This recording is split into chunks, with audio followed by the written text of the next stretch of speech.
Eagle has landed. Hey guys, how you doing? And welcome to another episode of Arnold Space Station. As part of today's episode, I'm going to teach you how you can use formula fields to reference another field from a related object and save yourself a lot of time and effort going back and forth with a click or a click or a click. So, formula fields. Formula fields are great and you can certainly use them for a lot of complex things. They can certainly be your best friend, especially if you're not good at math. But in this case, we're going to go ahead and have a look how we can reference one value from a field and pull it into another related object record. And that's certainly going to go ahead and save you time. And it's also going to allow you to have a look at everything on one page. Once we're in Salesforce, what we're going to go ahead and do is we are going to reference the opportunity product family from the product. Now, if you guys know, when you add a product to an opportunity, it does not automatically pull in the product family. We're going to ensure that using a formula field, we're able to pick that up from the product itself, and that'll allow us to further categorize things where required. Now, the first thing I want to make sure is I want to make sure my products do in fact have a product family assigned to them. So I'm going to use the app launcher and I'm going to look for products. I'm going to type in produ. And as you can see in this particular org, there aren't any product families assigned. So I'm going to very quickly assign the correct product families that I have gone ahead and created.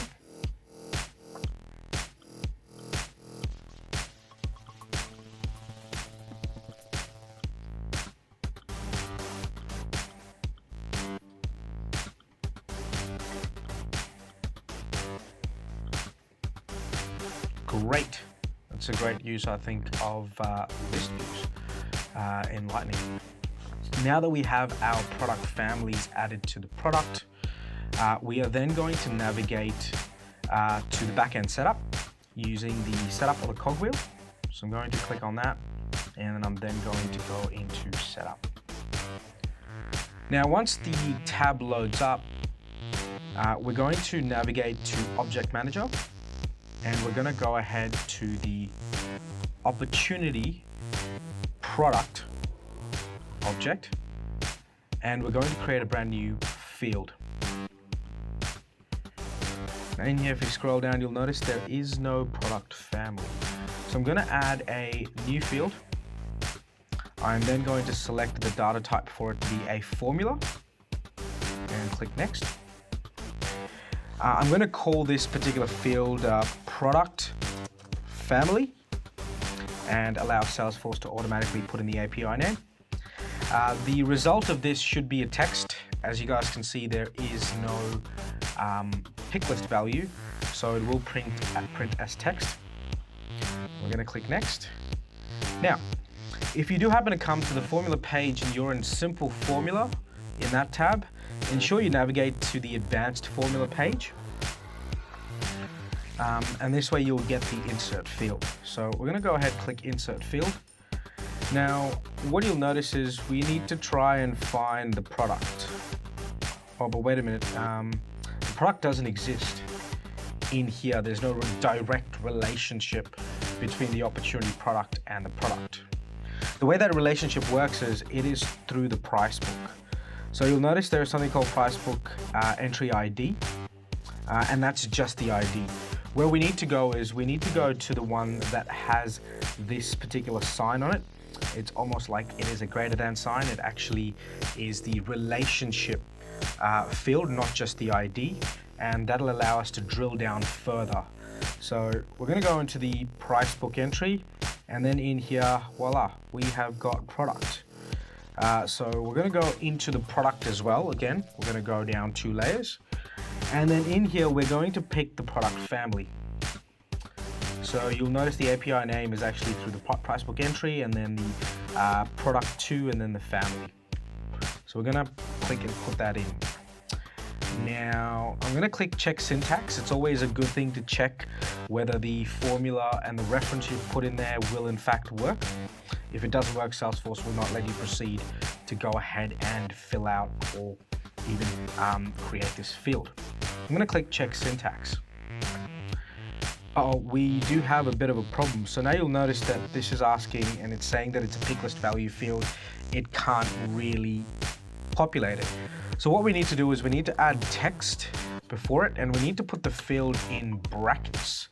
And this way, what the formula will do is it'll print it out as a text, and it will not print it out as a pick list value. So if we go ahead and click check syntax now, it goes ahead and advises us that, yep, everything's great. We've got the green light to go ahead.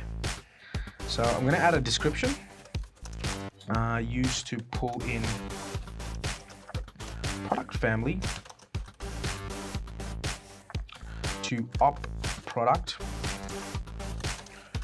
for reporting. In the help text, I'm going to go ahead and say that product family classed from product, read-only field. I'm actually just going for read-only. Now, if we scroll further down, we have the option of putting zeros or blanks if there are no values in there. So in this case, it is printing out text. If it was a number or a currency or something like that, I could go ahead and fill in 0. That way, at least I knew that there was a value that was 0 and there wasn't an issue with the data. So in this case, I'm going to select blank, so that way I know because it's a text field, it's going to be blank, nothing selected. I'm going to then go ahead and click next. Beautiful. I can then go ahead and set my fill level security. I'm going to just make it enabled on all profiles and click next. And I'm also going to make sure that it does in fact pop up on the page layout of the opportunity product. Great. So we're all done in the back end. Now we need to go back to the front end to have a look and see whether it's actually working. So I'm going to go back to the previous tab that I had open. I'm then going to go to an opportunity. I'm going to pick one that is just Edge Emergency Generator. It does seem to have some values in there, but let's go ahead and have a look. Great, so it does have an amount value in there, but there are no products, so it gives us the opportunity to add some products. So I'm going to click on products in the related list. For you, it may be one of these tabs, or depending on how your page layout is set up. But if you can navigate to the section that says products and lining, and then click add products, we're going to go ahead and just select the standard price book. Once we've done that, as you can see now, the product family is in fact showing up here. Hey. I am then going to go ahead and select the Gen Watt diesel. I'm going to select the gasoline and the propane. I'm going to select one of each as part of this, just to see whether the formula field does in fact work out properly. And if I go ahead and click save, I'm going to go into each of these products. And I'm going to see whether the product family does in fact show up there now on the page layout. So I've opened these as different tabs. I'm going to go to the first one, and great, that's the field we created. That says diesel. I think we're good. Just got the exact same details in there. That seems to have pulled across. Go to the next one. Great, we've got a similar result there. And the final one, yep, great. Pretty happy with this. It does say gasoline for propane, so here's what I'm going to do. I'm going to open the product in a new tab just to make sure that I've selected the right product family here. Aha, looks like I haven't. So what I am going to do is I'm going to edit this. I'm going to change the product family to propane in this case. I'm then going to save it. I'm going to go back to the previous tab, and this time I'm going to refresh the page just to see if that formula field is working as well as I hope it is. Yes, awesome. Great, I hope you guys had some fun. Hey guys, thanks for watching, and I hope you enjoyed this episode. Please ensure you subscribe to this channel so you can get all the brand new episodes that are coming up. Please also ensure you share this material if you liked it, and make sure you click here for some more videos.